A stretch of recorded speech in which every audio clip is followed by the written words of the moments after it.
Eu quero fazer hoje, presidente, em nome da oposição, uma análise de caráter mais geral do que é a nossa avaliação do que está ocorrendo na política e na economia brasileira hoje.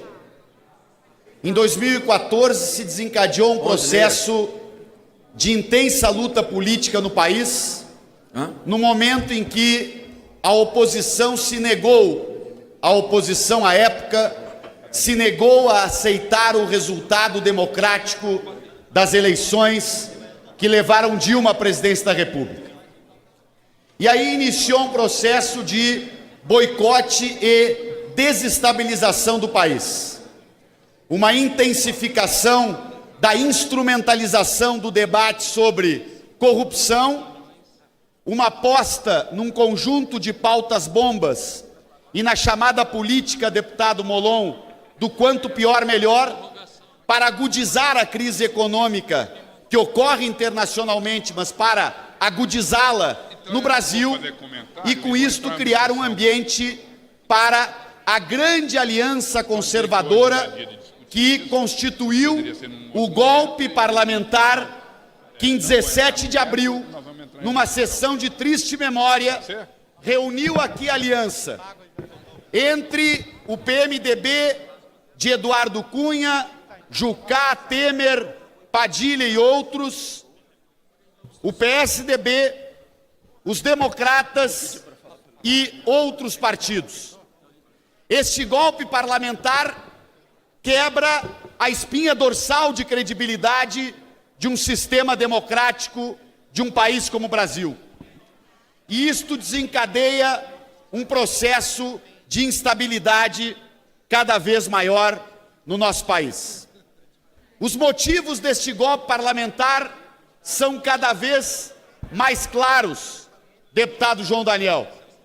Em primeiro lugar, uma grande operação para obstruir investigações contra a corrupção e salvar a estrutura da política tradicional brasileira, como disse o senador Aécio num restaurante outro dia, fazendo um chamamento para salvar a política.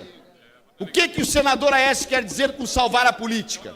Anistiar o Caixa 2, anistiar o PSDB, o PMDB, o PP, os partidos da política tradicional que estão sendo investigados e onde começam a aparecer os flancos de corrupção com cada vez mais clareza.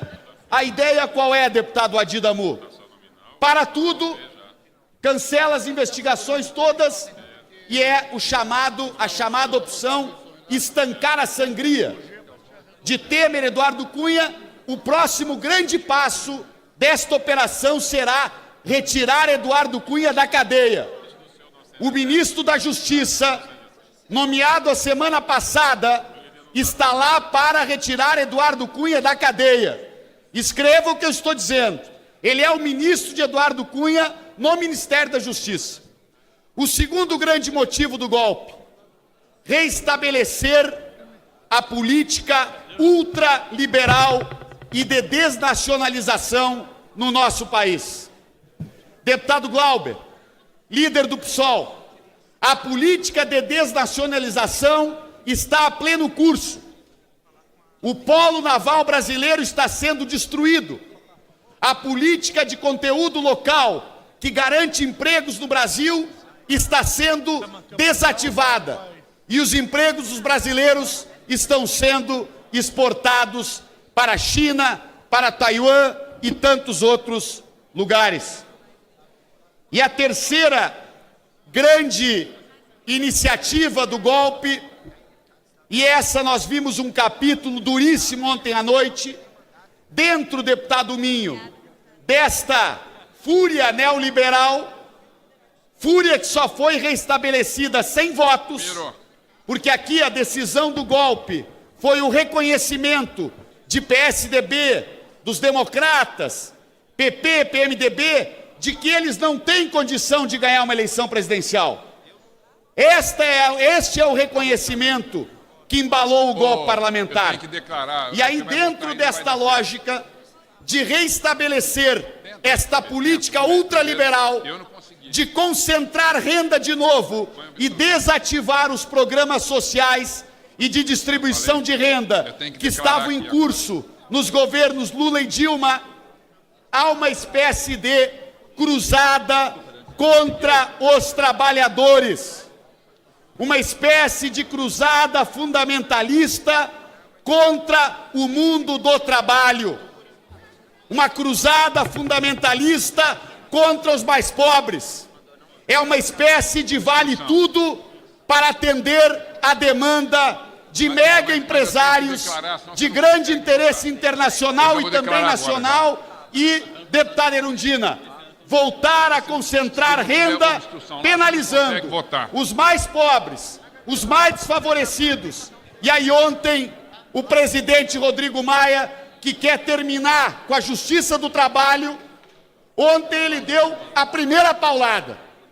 Ele trouxe para o plenário um projeto que praticamente termina com a CLT no país, porque vai levar milhões de trabalhadores que hoje têm uma carteira assinada, direto com o seu empregador, a serem empregados de empresas onde eles nem conhecem o dono, onde eles não têm nenhuma alternativa de proteção, salários menores, mais acidentes de trabalho, precarização, rotatividade, ou seja, é o plano perfeito para reduzir os ganhos de quem trabalha e concentrar os ganhos na mão de quem detém os grandes capitais. A Câmara de Deputados está cada vez mais de costas para o Brasil. E este é o centro da minha fala. Tem gente muito arrogante entre aqueles que embalaram o golpe, entre aqueles que chegaram ao poder sem votos, que está esquecendo que o povo brasileiro vai votar em breve. E Temer chegou ao poder sem votos e vai sair melancolicamente sem votos como um traidor, golpista e antinacional na direção deste país de forma ilegítima. Mas muitos dos senhores quererão conversar com o povo brasileiro dentro de poucos meses. E, na minha opinião, o que o Brasil mais precisa, deputado Escoto, é antecipar as eleições presidenciais. Temer não tem a mínima condição ético, moral e política de conduzir este país até o final de 2018. A votação de ontem, lamentável por ter rasgado a CLT, mas ela indica que não haverá reforma da Previdência. A base do governo Temer, que é o único lugar onde ele tinha maioria, dos poucos lugares onde ele tem maioria, é dentro desse plenário e ali no Senado. Mas na sociedade ele é cada vez mais minoria, cada vez mais impopular, cada vez mais indesejado pelo povo brasileiro. E um governo não consegue calar um povo a vida toda. O povo brasileiro vai se levantar e este governo haverá de terminar.